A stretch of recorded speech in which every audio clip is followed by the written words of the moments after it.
देखिए, अखिलेश यादव को under estimate ना कीजिए। उन्होंने पीडीए सेंटिनल्स लगा दिए और उन्होंने कहा है कि ये परिणाम जो है एसआईआर की वजह से आया है, लेकिन अखिलेश जी जो हैं वो उत्तर प्रदेश में इस तरह का एसआईआर नहीं होने देंगे।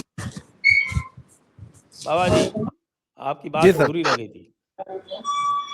सर, आपको याद होगा जब हम कुंदरकी गए थे तो मैंने कुंदरकी से सीधे सबसे पहले आपको फोन किया था, याद है ना कुंदरकी? क्योंकि सर बच्चा बच्चा वहां की कहानी कह रहा था। मैंने कहा यार, इसके बावजूद अगर लोगों को नहीं समझ में आ रहा तो अब क्या कहें। सर, आप बिहार में जाइए, 15 दिन 14 दिन बिहार रहा हूं।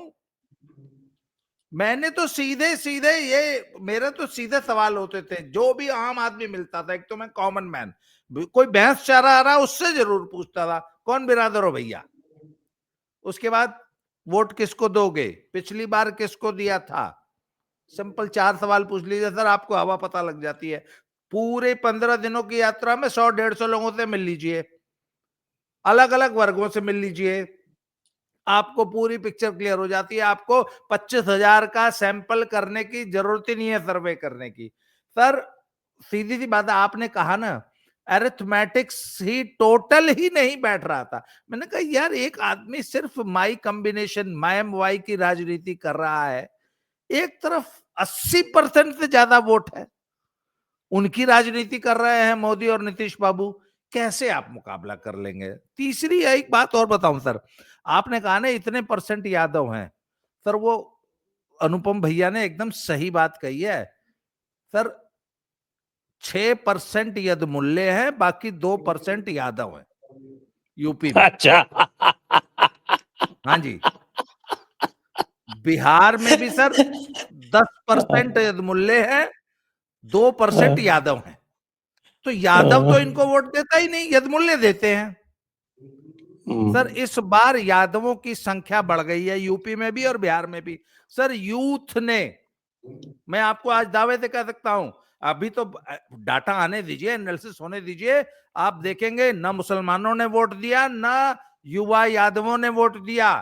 सर, युवा यादवों ने वो न तो जन सुराज के चक्कर में फंसे, न तेजस्वी का 3.25 करोड़ रोजगार, वो 30,000 जीविका दीदियों को दे देंगे, हाई उसको दे देंगे, रेवड़ियां जो बांटने की बात कर रहे थे। सर, युवा आज का इंटरनेट से जुड़ा हुआ है, एक एक चीज को जानता है, 1 मिनट में फैक्ट चेक करता है। अब आज के युवा को आप 3.25 करोड़ नौकरियों का झांसा देके वोट नहीं ले सकते। तो सर, अच्छा, आपको याद होगा मैंने आपके साथ भी बीसीओ वीडियो बनाए इस विषय पे। मैंने एक बात कही थी कि जी भाजपा अपना चुनाव अभियान 130-40 से तो शुरू करेगी। अब अगर ये 150 का लेवल ब्रीच कर गई तो फिर ये कहां जाके रुकेगी, इसका कोई अंदाजा नहीं। दूसरी एक चीज, सभी सर्वे एक बात कह रहे थे कि कांटे की टक्कर है, कांटे की टक्कर है, 1 से 1.5% वोट का मार्जिन है। सर, जब हम घूम रहे थे तो हमने देखा कि यार हमें तो 6 से 8 से 10% का अंतर लग रहा है वोट शेयर में। बातचीत लोगों के जब हम संख्या पूरा गणित अरिथमेटिक्स बिठाते थे, तो मैंने कहा अगर वाकई 8 से 10% का दोनों पार्टियों में वोट शेयर में मार्जिन है, तो मैंने कहा भैया 10%, 8%, इवन 6% का वोट शेयर भी 100 सीटों का असर डाल देता है। तो मैंने कहा कि ये तो 150 से ऊपर जा रही है सीटें, और 150 से कितनी ऊपर जाएंगी इसकी एक्चुअल पोल खुली जिस दिन सारा एक्चुअल वोटिंग पैटर्न का डाटा आया, वोट शेयर कितना है, तो पहले दिन 65, अगले दिन 68-69।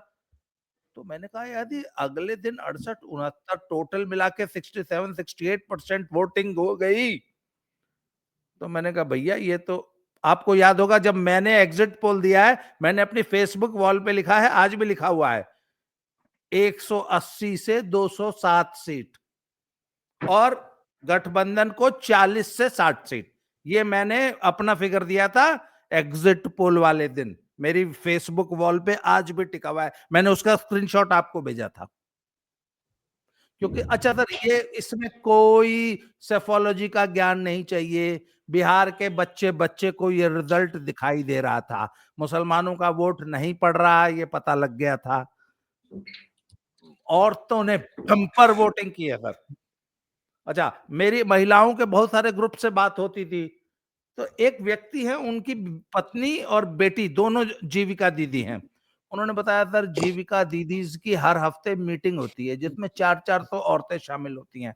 इस बार का पूरा कैंपेन, नीतीश का प्रचार महिलाएं कर रही थी और विस्पर कैंपेन चला, एकदम एक दूसरे से कान में बतिया के कि वोट सिर्फ नीतीश को और मोदी जी को देना है।